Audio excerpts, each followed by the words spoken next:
मैंने तुमसे कहा था ना, तुम्हारी कोशिशें सबके दिलों में थोड़ी थोड़ी और जगह तुम्हारे लिए बनाती चली जाएगी। आने वाले 10 दिनों में बहुत से शुभ समाचार तुम्हें सुनने को मिलेंगे। आने वाले 10 दिन सबूरी रखना और देखते जाना एक के बाद एक कैसे जीवन में जादू होता जा रहा है और कैसे सब कुछ अच्छा होता जा रहा है। जैसा चाह रहे थे वैसा ही जीवन उसी तरीके से होता चला जा रहा है। देखो, वैसे तो मुझे पता है कि तुम्हें तोहफ़े स्वरूप फूलों को देना पसंद नहीं है, क्योंकि तुम्हें ये लगता है थोड़े समय के बाद तो वो मुरझा जाएंगे और फिर उनकी क्या उपयोगिता रह जाएगी। अगर तुम्हारी ऐसी सोच है तो भी तुम गलत नहीं हो, लेकिन तुम ज़रा ऐसे भी सोचना कि अगर तुम वो पुष्प, वो फूल किसी को भेंट में दे रहे हो, उसकी सुगंध पाकर कोई खुश हो रहा है और उसके रंग को, रूप को देखकर, उस प्राकृतिक सौंदर्य को देखकर कोई मुस्कुरा रहा है, तो क्या अगर उस व्यक्ति के मुस्कुराहट के बदले तुम उसे फूल दे दो तो वो सुंदर तोहफ़ा नहीं होगा? बताओ मुझे। देखो, तुम्हें फूल देना पसंद है या नहीं है ये बात अलग है, लेकिन हमेशा एक मत, एक ही विचार रखना ज़रूरी नहीं है।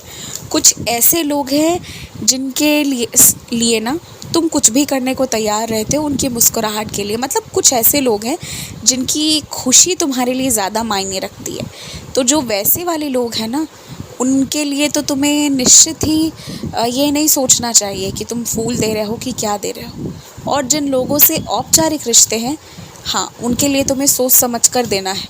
और कुछ ऐसे भी रिश्ते हैं जहाँ तुम ये चीज़ें तो बिल्कुल दे ही नहीं सकते, अन्यथा गलत सोच लिया जाएगा।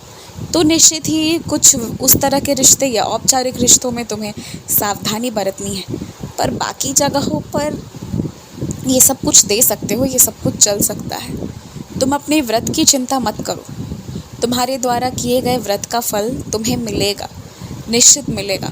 कभी कभी ना कुछ लोग व्रत करते हैं, जब मेरा पाठ करना शुरू करते हैं तो उन्हें तुरंत उसका असर दिखता है, और कभी कभी व्रत के समापन के बाद, उसके उद्यापन हो जाने के बाद कुछ हफ्तों में दिखता है कि वो इच्छा किस तरह से पूरी होती है। तो तुम्हें ऐसे में बस थोड़ी सी सबूरी रखनी है, क्योंकि तुम व्रत अपने मन से नहीं करते हो। जब मैं यहाँ से सोच लेता हूँ कि हाँ वो चीज़ तुम्हें मिलेगी, तभी तुम्हारे मन में बात आता है कि मुझे इस कारण के लिए व्रत करना चाहिए, अन्यथा तुम्हारे मन में वो बात भी उत्पन्न ना हो, तुम ये भी जान लो।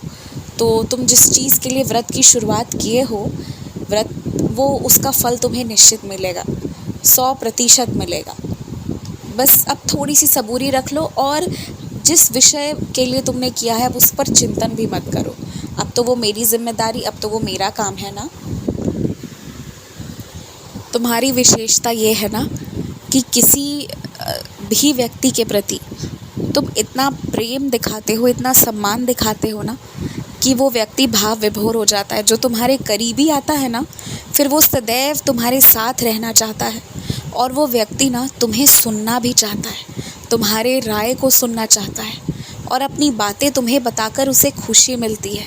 ऐसा लगता है कि उसकी बातों को ना कोई इज़्ज़त दे रहा है, ऐसा लगता है कि उसकी बातें ना अपने लक्ष्य तक पहुंच गई है। ये तुम्हारी बहुत बड़ी विशेषता है। तुम्हें नहीं पता, मगर तुम बिन बताए ना कितने लोगों के टूटे हुए दिल की जोड़कर किस तरह उनको अंदर से मजबूत करते हो ना, इसका तुम्हें अंदाज़ा नहीं है। तभी तुम देखो कि कुछ लोग जो वैसे तो मन के बहुत साफ नहीं हैं, लेकिन फिर भी तुम्हारे सामने आकर रुक जाते हैं, शांत हो जाते हैं, थोड़ा सच्चाई कह देते हैं। कुछ बात है जो तुम्हें बहुत अलग है, बहुत विशेष है, और वो है प्रेम का मौजूद होना। लेकिन तुम्हारे अंदर जिस चीज़ की कमी है ना, वो ये है कि तुम बहुत जल्दी घबरा जाते हो, बहुत जल्दी, और छोटी सी बात को भी ना कभी कभी दिल से लगा लेते हो, और कभी कभी बड़ी बातों पर भी ना तुम मिट्टी डाल देते हो। तो तुम्हें यहाँ पर थोड़ा सा ध्यान रखना है अपने स्वभाव का। खुश रहो।